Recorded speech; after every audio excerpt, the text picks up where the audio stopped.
Hola a todos, mi nombre es Diego Cisterna y junto a mis compañeros Carla Díaz, Amiral Layek y Alejandro Llanedel, el día de hoy vamos a discutir una pregunta que ha ocupado a la filosofía durante siglos y tiene que ver con si realmente existe el bien y el mal objetivos o todos son simples convenciones humanas arbitrarias. Para abordar esta cuestión vamos a utilizar algunos ejemplos de la ficción, en particular los animes Death Note y Monster, ya que son dos obras que nos plantean ciertos dilemas morales complejos y nos hacen cuestionar estas ideas que a veces tenemos preconcebidas sobre la ética. Vamos a ir primero con Death Note y con la figura de Kira, el protagonista.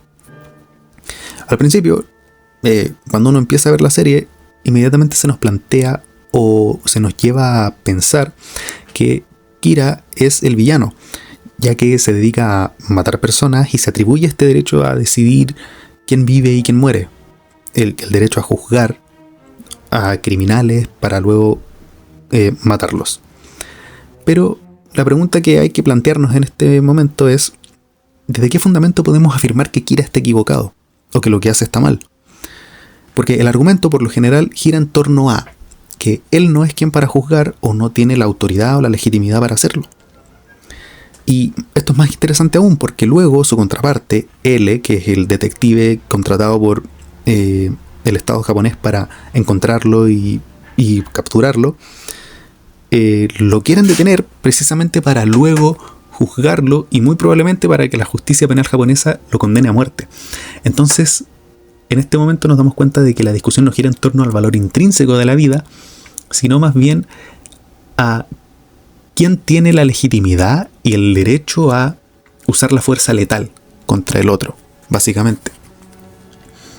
Entonces, la verdadera pregunta aquí es: ¿por qué el sistema político o jurídico de un país tiene una autoridad moral superior a la de Kira, en este caso? Y claro, si vivimos en un universo puramente material, donde no hay una verdad moral objetiva a la cual ceñirnos, y que trascienda las opiniones humanas, entonces los conceptos de justicia, bien o mal, pueden reducirse simplemente a eso, a convenciones sociales, como dijimos al principio.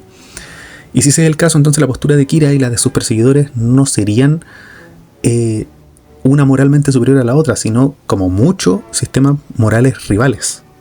Quisiera centrarme en el caso de Death Note. Mi compañero mencionó que si no existe una verdad moral objetiva, entonces la postura de Kira sería simplemente un sistema moral distinto al de quienes intentan detenerlo.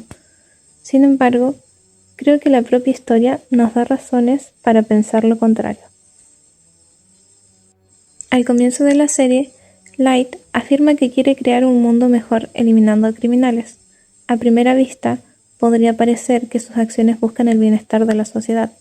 Sin embargo, a medida que avanza la historia, Light deja de actuar únicamente contra criminales y comienza a asesinar investigadores, personas inocentes y a cualquiera que represente una amenaza para sus planes. Aquí surge una pregunta importante. ¿Qué es lo que nos permite decir que Light está actuando mal?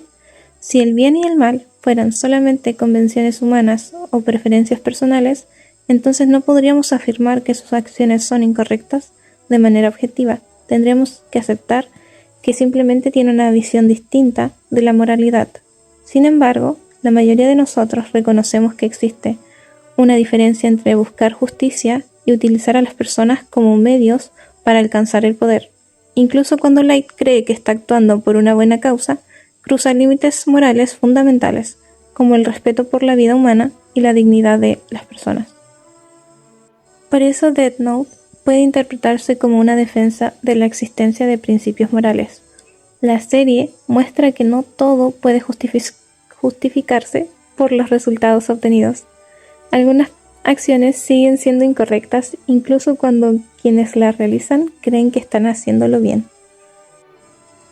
Y es precisamente esa diferencia entre lo que la persona cree correcto y lo que realmente es correcto lo que apunta a una existencia de un bien objetivo.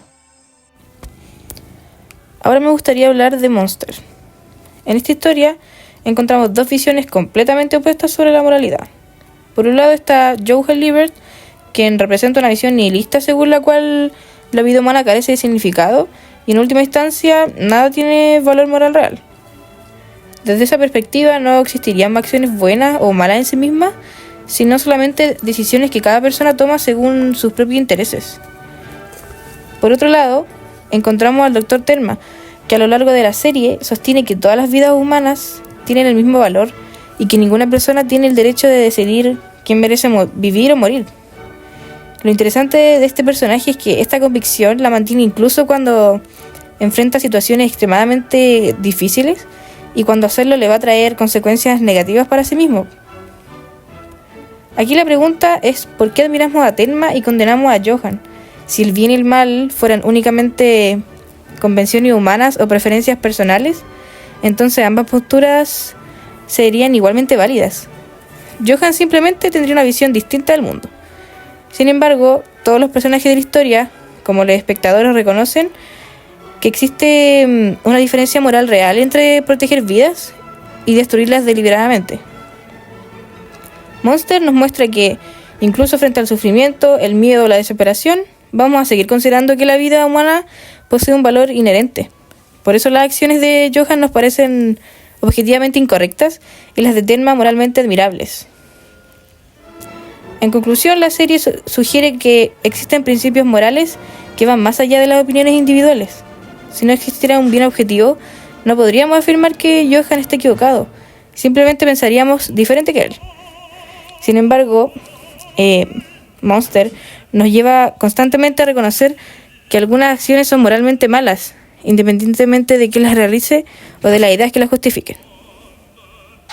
Por otro lado tenemos al anime y manga Monster, que plantea el nihilismo en su máxima expresión gracias al antagonista Johan, que en pocas palabras es un asesino serial producto de un experimento bastante parecido al Ubersman a la hora de crear un superhombre que escapó de las manos y que precisamente es quien produce las mayores atrocidades dentro del manga y del anime, manipulando a personas y asesinando a niños, diciéndole a niños que la vida carece de sentido y que no vale la pena porque es un nihilismo extremo en todo su sentido, y que al final, independiente de lo que hagas, pienses o lo que sea, nada importa, y por ende eres libre de cometer y hacer el mal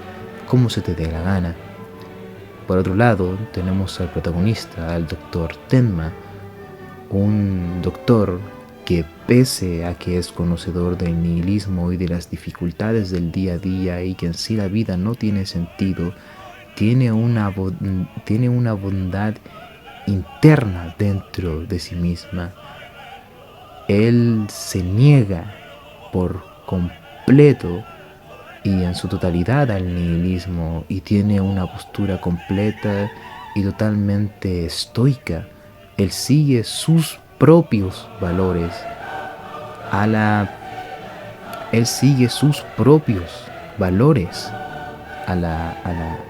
regla, tal cual como él decide que tiene que ser, incluso escapando de las leyes propias de, en este caso, Alemania, que pues se ubica el anime y manga.